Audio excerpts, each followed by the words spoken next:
Salam, hər vaxtınız xeyir olsun. Mən Baxış müəllim. Bu günləri Şimali Amerikanın əhatə olunduğu körfəzlər, Şimali Amerikada yerləşən çaylar, göllər haqqında məlumat verəcəm. Sizdən isə xahişim YouTube səhifəmizə abunə olub paylaşmağınız və dəstək olmağınızdır. Həm də faydalanmış olarsınız. İndi isə keçək Şimali Amerikanın əhatə olunduğu körfəzlərə. Şimali Amerika haqqında məlumat verərkən onu qeyd edək ki, Şimali Amerika sahəsi 24 milyon kvadrat kilometrdir. Şimal və qərb yarımkürələrində yerləşir. Qərbdən Sakit Okean suları ilə, şimaldan Şimal Buzlu Okean suları ilə, şərqdən isə Atlantik Okean suları ilə əhatə olunub.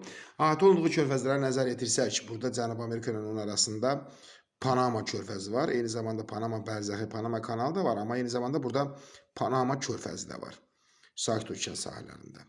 Qalxdıq yuxarı. Burada Kaliforniya körfəzi, Alyaska körfəzi. Burada isə Bristol körfəzi var. Bristol körfəzi iki dənədir. Biri Böyük Britaniyadadır, Avropa sahələrində. Biri isə Sakit Okeana, Şimali Amerika sahələrində olan körfəzdir. Deməli, Sakit Okean sahələrində olan körfəzlər hansılar oldu? Panama körfəzi, Kaliforniya körfəzi, Alyaska körfəzi və Bristol körfəzi. Şimal Buzlu Okeana aid körfəzləri burada Hudson körfəzidir. Hudsonun cənubunda burada James körfəzi yerləşir. Yuxarıda isə, bu ərazidə isə Fox körfəzi yerləşir. Atlantik Okean sahələrində isə Müqəddəs Lavrenti körfəzi, Men körfəzi, burada aralıqda Fandi körfəzi, gəldi aşağıda Meksika körfəzi, bu ərazidə isə Campeche körfəzi yerləşir. Şimali Amerikanın çaylarına nəzər yetirdikdə, Şimali Amerikanın ümumiyyətlə daxili suları 4 hövzəyə aiddir. Sakit Okean hövzəsi, Şimal Buzlu Okean hövzəsi və Atlantik Okean hövzəsi. Dördüncü isə daxili axarsız hövzədir. Daxili axarsız hövzədə elə bir böyük əhəmiyyət kəsb edən çay olmadığı üçün keçək digər 3 okean hövzəsinə aid olan, 3 hövzəyə aid olan çaylar haqqında məlumat verək.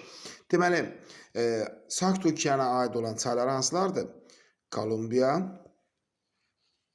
Colorado və Yukon çayları. Bu 3 çay Şimali Amerikanın Sakit Okean hövzəsinə aid olan 3 böyük çaydır.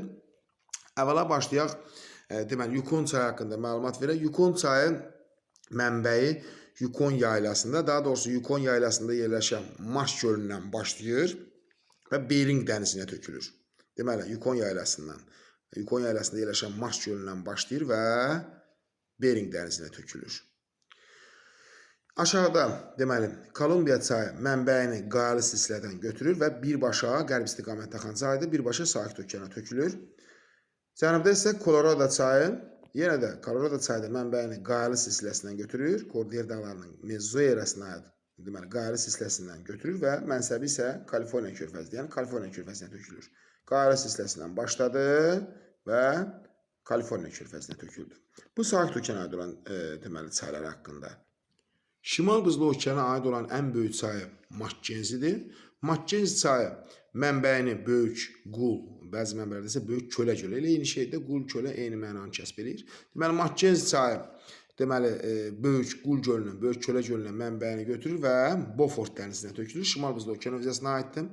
Sonra Hudson körfəzi, Şimal Buzlu Okean körfəzi hesab olunduğu üçün bura tökülən Nelson və Churchill çayları da Şimal Buzlu Okean hövzəsinə aiddir. Nelson çayı mənbəyini Winnipeg gölündən tökülür və Hudson körfəzinə mənbəyini Winnipeg gölündən götürür və Hudson körfəzinə tökülür. Atlantik Okeana aid olan çayları isə ən böyük çayları, deməli, Müqəddəs Lavrenti çayıdır, Mississippi çayıdır və Rio Grande çayıdır.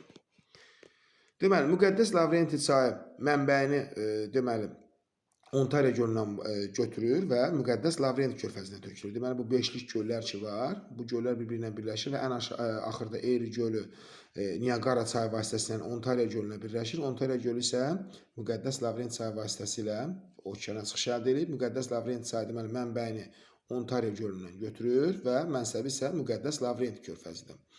Gəldik aşağıda Mississippi çayı, cənub istiqamətində axan çaydır.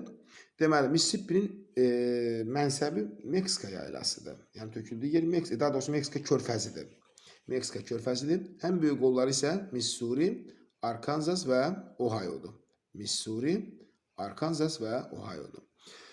İki ən böyük sağ qolu Missouri və Arkansas haqqında onu deyə bilərik ki, Missouri mənbəyini deməli, qali silsiləsindən götürür, yəni Kordillera dağlarının qali silsiləsindən götürür və Mississippinin sağ qolu hesab olunur. Eləcə də Arkansas çayı da mənbəyini qali silsiləsindən götürür, Missourinin sağ qolu hesab olunur. Mississippinin sol qolu Ohio isə mənbəyini Appalaç dağlarından götürür və Mississippinin sol qolu hesab olunur. Gəldi aşağıda Rio Grande isə Rio Grande də mənbəyini qali silsiləsindən götürür və birbaşa Meksika körfəzinə tökülür. Rio Grande həm də sərhəd çayıdır. Deməli, ABŞ və Meksika arasında sərhəd çayı hesab olunur. Şimali Amerikanın göllərini nəzər yetirsək, Şimali Amerikanın bilirik ki, deməli, şimal hissəsi 4-cü dövr buzlaşmasına məruz qaldığı üçün burada moren çökəklərində formalaşan buzlaq mənşəli göllər üstünlük təşkil edir. Nəzər yetirsək, Böyük Ay gölü, Böyük Kölə gölü, yəni Böyük Qul gölü, Atabaska gölü və Winnipeg gölünü göstərmək olar Kanada ərazisində. Şirinsulular buzlaq mənşəlidirlər və axarlıdırlar. Böyük beşlik göllərindən isə ümumiyyətlə yuxarı göldür, Michigandır, Hurondur, Eriedir və Ontario gölləridir. Yuxarı göl ümumiyyətlə dünyanın ən böyük şirin sulu gölüdür sayəsində görə.